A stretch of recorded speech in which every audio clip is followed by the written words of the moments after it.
السلام علیکم ورحمۃ اللہ وبرکاتہ۔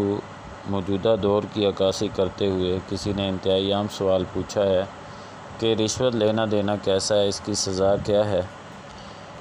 تو سب سے پہلے یہ بات ذہن نشین کر لینی چاہیے کہ رشوت گناہ کبیرہ ہے اور رحمت الہی سے دوری کا یہ سبب ہے۔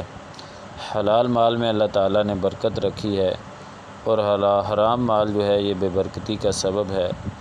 رشوت کا لین دین جو ہے یہ معاشرے میں بددیانتی اور ظلم کو فروغ دیتا ہے، اس سے فسادات بڑھتے ہیں، دوسروں کی حق تلفی ہوتی ہے۔ حدیث مبارکہ جو کہ سنن نبی داؤد، سنن ترمذی اور سنن ابن ماجہ وغیرہ میں آئی ہے، سیدنا عبداللہ بن عمر رضی اللہ تعالیٰ عنہ بیان فرماتے ہیں، قال لعن رسول اللہ صلی اللہ علیہ وسلم الراشی والمرتشی، کہ رسول رحمت صلی اللہ علیہ وسلم نے رشوت لینے اور رشوت دینے والے پر لعنت فرمائی ہے۔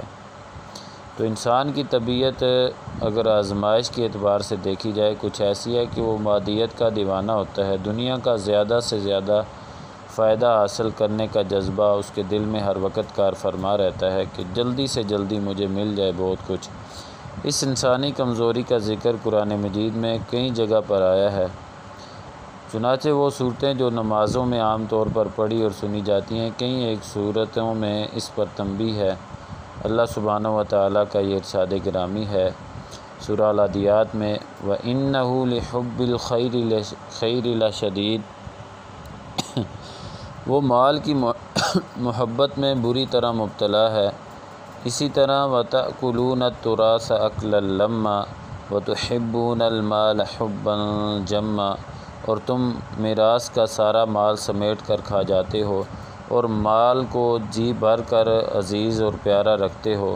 اسی طرح سورہ التکاثر میں دیکھیں، الہاکم التکاثر حتی زرتم المقابر، تمہیں مال کی کثرت نے یا پھر کثرت کی لالچ اور ہوس نے غافل کر رکھا ہے، یہاں تک تم قبرستان جا پہنچے۔ یہی وجہ ہے کہ انسان کو جو کچھ حلال و جائز ناجائز طریقے سے ملتا ہے وہ اس پر صبر نہیں کر پاتا۔ جو حلال اور جائز طریقے سے ملے انسان کو تھوڑا ہو صبر نہیں کرتا، تو اس صورت میں جب صبر نہیں کرتا مزید اصول کے لیے ہر ناجائز و حرام طریقے اختیار کرنے کی کوشش کرتا ہے۔ حالانکہ بندہ اگر سوچے تو اللہ سبحانہ و تعالیٰ نے بڑے واضح طور پر فرما دیا کہ حلال ذرائع سے جتنا مال حاصل ہو جائے اگر انسان اس پر صبر کرے تو اتنا ہی اس کے حق میں بہتر ہے۔ بقیت اللہ خیر لکم ان کنتم مؤمنین، تمہارے لیے اللہ تعالیٰ کی دی ہوئی بچت ہی بہتر ہے اگر تم مومن ہو۔ حلال و پاک کمائی پر صبر نہ کر کے انسان جن حرام اور ناجائز وسائل ہیں ان کو بروئے کار لاتا ہے۔ ان میں سے ایک بہت معاشرتی ناسور ہے رشوت کا لین دین، جس کا ذکر ہم کر رہے ہیں۔ تو حدیث میں بھی ہم نے پڑھا ہے، رشوت ہے کیا؟ حق کو ناحق بنا دینے یا ناحق کو حق بنا دینے کے لیے جو مال یا کوئی چیز دی جائے وہ رشوت کہلاتی ہے۔ رشوت کا حکم چونکہ اسلام دین حق، دین عدل و انصاف اور دین ایسا دین سچا اور کھرا دین ہے، قیم دین ہے، اس لیے اس نے رشوت کی جتنی بھی صورتیں ان کو ناجائز اور حرام قرار دیا۔ اس کے مرتکب جو ہیں اس پر معاون کو بھی سخت عذاب کی دھمکی دی ہے اور ایسے شخص کو ملعون اور اپنے در سے دھتکارا ہوا بتلایا ہے۔ وَلَا تَأْكُلُوا أَمْوَالَكُمْ بَيْنَكُمْ بِالْبَاطِلِ وَتُدْلُوا بِهَا إِلَى الْحُكَّامِ لِتَأْكُلُوا فَرِيقًا مِّنْ أَمْوَالِ النَّاسِ بِالْإِثْمِ وَأَنْتُمْ تَعْلَمُونَ۔ سورۃ البقرہ میں اگر دیکھا جائے تو یہ غالباً آیت مبارکہ نمبر 188 ہے۔ اللہ سبحانہ و تعالیٰ نے فرمایا کہ ایک دوسرے کا مال ناحق نہ کھایا کرو، نہ حاکموں کو رشوت پہنچا کر کسی کا کچھ مال ظلم و ستم سے اپنا بنا لو، حالانکہ تم جانتے ہو۔ حدیث مبارکہ میں آپ نے پڑھا کہ رشوت لینا اور دینا یہ لعنتی کام ہے۔ اسی طرح رشوت لینے والا اور دینے والا دونوں جہنمی ہیں، طبرانی کبیر وغیرہ کی روایت ہے۔ تو رشوت کا لین دین کرنے والوں کو نبی رحمت صلی اللہ علیہ وسلم کی زبان نبوت سے ملعون قرار دے دیا گیا۔ لعنتی عمل، کسی عمل پر اللہ تعالیٰ یا اس کے رسول کی طرف سے لعنت کا معنی ہے کہ اسے انتہائی ناراضگی اور بیزاری کا اعلان ہے۔ اللہ سبحانہ و تعالیٰ کی طرف سے لعنت کا مطلب یہ ہوا کہ اللہ رحمٰن و رحیم نے اس شخص کو اپنی وسیع رحمت سے محروم کر دینے کا فیصلہ فرما لیا ہے، اور اللہ کے رسول صلی اللہ علیہ وسلم کی طرف سے جب لعنت ہو تو اس کا مطلب ہے کہ رحمت للعالمین شفیع المذنبین جناب محمد کریم صلی اللہ علیہ وسلم نے ایسے بدبخت شخص سے بیزاری کا اظہار فرمانے کے ساتھ ساتھ ارحم الراحمین کی رحمت سے محروم کیے جانے کی بددعا فرما رہے ہیں۔ تو رشوت کی کچھ ایسی صورتیں ہیں۔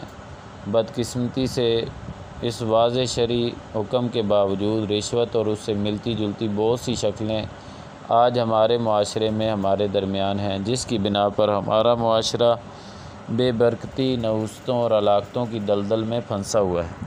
امانت داری اور خیرخواہی اہلکاروں سے جو ملازمین یا عہدیداران ان سے رخصت ہو چکی ہے، اور مصلحت پسندی اور خود غرضی ہر ایک کا مذہب بنا ہوا ہے۔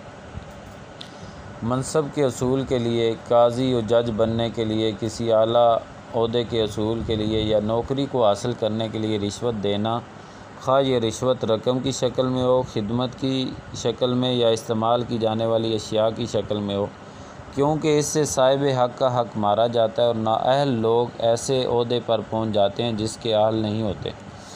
فیصلہ کے لیے حاکم، قاضی اور جج یا پولیس افیسر وغیرہ کو کچھ دیا جائے تاکہ فیصلہ ہمارے حق میں ہو، یہ اس صورت میں ہے کہ خود انسان غلط موقف پر ہو یا اپنا موقف واضح نہ ہو۔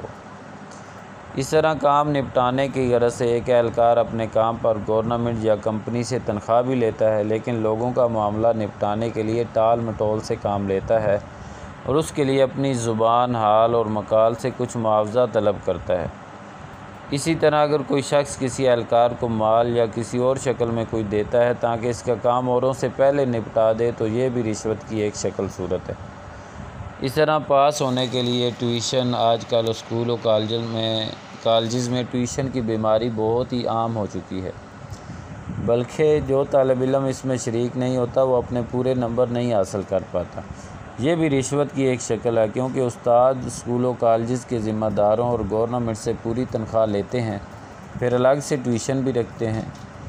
استاد مفتی کا ہدیہ اور تحفہ جو ہوتا ہے، جو طالب علم یا اس کے والدین استاد کو ہدیہ اور تحفہ دیتے ہیں، ان کی خاطر مدارت کرتے ہیں یا کوئی خدمت بجا لاتے ہیں، تو استاد اس طالب علم کی طرف خصوصی توجہ اور اس کے نمبر پورے دیتا ہے۔ اس طرح مفتی اگر سائل سے ہدیے قبول کرتا ہے تو فتویٰ دینے میں اس کے بارے میں تساہل سے کام لیتا ہے، غلط فتویٰ دے دیتا ہے اور حکم لگانے میں نرم رویہ اختیار کرتا ہے۔ واعظ اور خطیب کو تحفے، نذرانے پیش کیے جاتے ہیں، وہاں ان کے لیے بڑی آسانی ہوتی ہے کہ جہاں سے کم کی امید ہوتی ہے وہاں جانے کے لیے ٹال مٹول سے کام لیتے ہیں خطیب اور واعظ، جہاں زیادہ ملے وہاں آسانی سے جاتے ہیں، خواہ وہاں کے لوگ واعظ اور تذکیر کے زیادہ محتاج ہوں یا نہ ہوں۔ یہ ساری چیزیں رشوت سے کچھ ملتی جلتی صورتیں ہیں۔ تو وضاحت کے طور پر عرض کرنا چاہتا ہوں، کسی کا حق مارنے کے لیے کسی حاکم، قاضی یا اہلکار کو کچھ دینا رشوت ہے اور حرام و ناجائز ہے، اور لوگوں کے حقوق بھی اس کے پاس محفوظ نہ رہتے ہیں اور وہ لوگوں سے طلب کرتا ہے، یا پھر یہ صورت ہے کہ اسے دینا پڑتا ہو، جیسا کہ آج ہمارے یہاں عام دستور ہے۔ تو اس سلسلے میں صرف اور صرف اپنے جائز حق کے لیے مجبوری کی صورت میں کچھ دینا پڑے تو دینے والے پر کوئی گناہ نہیں ہے، مجبور کر دیا جائے، قائم جائز ہے، بندے کا حق ہے، لیکن اتنا مجبور کیا جائے کہ وہ جائز کام بھی کوئی نہ کرے، اس کا حق بھی نہ ملے، تو لینے والا جو ہے وہ دوہرا گناہ کا مرتکب ہوگا اور دینے والا اس میں وہ قصوروار نہیں ٹھہرے گا، کیونکہ اتنا مجبور کر دیا گیا اس کو حق پر ہونے کے باوجود۔ تو ایک رشوت لینے کا اور دوسرے صاحب کو ایک حرام کام پر مجبور کرنے کا، یہ دونوں گناہ جو رشوت لینے والے پر ہوں گے۔ واللہ اعلم بالصواب۔ اللہ تعالی ہمیں حلال واضح رزق وافر رزق عطا فرمائے۔ حرام کام اور حرام روزی سے اللہ